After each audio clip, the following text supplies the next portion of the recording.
নানা নাটকীয়তা শেষে অবশেষে পাকিস্তানে পৌঁছেছেন ইরানের পররাষ্ট্রমন্ত্রী আব্বাস আরাকচি। ২৪ এপ্রিল রাতে দেশটির রাজধানী ইসলামাবাদে পৌঁছান তিনি। পাকিস্তানের পররাষ্ট্র মন্ত্রণালয় বিষয়টি নিশ্চিত করেছে। এ উপলক্ষে শহরের গুরুত্বপূর্ণ স্থানগুলোতে সামরিক ও আধা সামরিক বাহিনীর সদস্যদের ব্যাপক উপস্থিতি দেখা গেছে।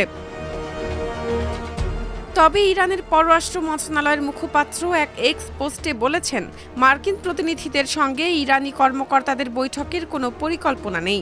তারা নিজেদের উদ্বেগগুলো পাকিস্তানকে জানাবে। দেশটির এমন বিবৃতির পর হোয়াইট হাউসের মন্তব্যের জন্য রয়টার্স থেকে যোগাযোগ করা হয়েছিল, কিন্তু কোনো সাড়া মেলেনি। এই বিবৃতি দেওয়ার আগে হোয়াইট হাউসের প্রেস সচিব ক্যারোলাইন লেভিট জানিয়েছিলেন, যুক্তরাষ্ট্রের বিশেষ দূত স্টিভ উইটকফ ও ট্রাম্পের জামাতা জ্যারেড কুশনার ২৫ এপ্রিল ইসলামাবাদে যাবেন এবং আরাকচির সঙ্গে আলোচনায় অংশ নেবেন। তিনি বলেন, সম্প্রতি ইরানের পক্ষ থেকে কিছু অগ্রগতি দেখা গেছে।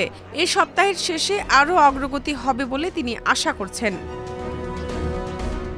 যুক্তরাষ্ট্রের ভাইস প্রেসিডেন্ট জেডি ভ্যান্সও পাকিস্তানে যাওয়ার জন্য প্রস্তুত আছেন বলে জানান লেভিট।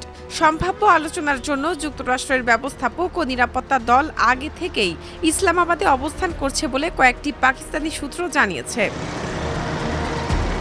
২৪ এপ্রিল যুক্তরাষ্ট্রের প্রতিরক্ষা মন্ত্রী পিট হেগসেথ এক ব্রিফিংয়ে বলেন, ইরানের হাতে এখনও যুক্তরাষ্ট্রের সঙ্গে একটি ভালো চুক্তি করার সুযোগ রয়েছে।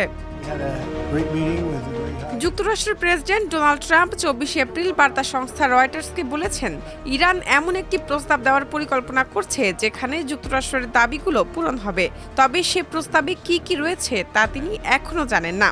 যুক্তরাষ্ট্র কার সঙ্গে আলোচনা করছে এমন প্রশ্নের জবাবে ট্রাম্প বলেন, আমি তা বলতে চাই না, তবে বর্তমানে যারা ক্ষমতায় আছেন আমরা তাদের সঙ্গেই আলোচনা করছি।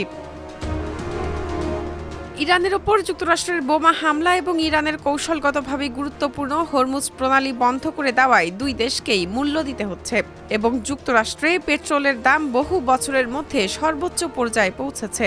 বিশ্ব বাজারেও তেলের মূল্যে অস্থিরতা বিরাজ করছে।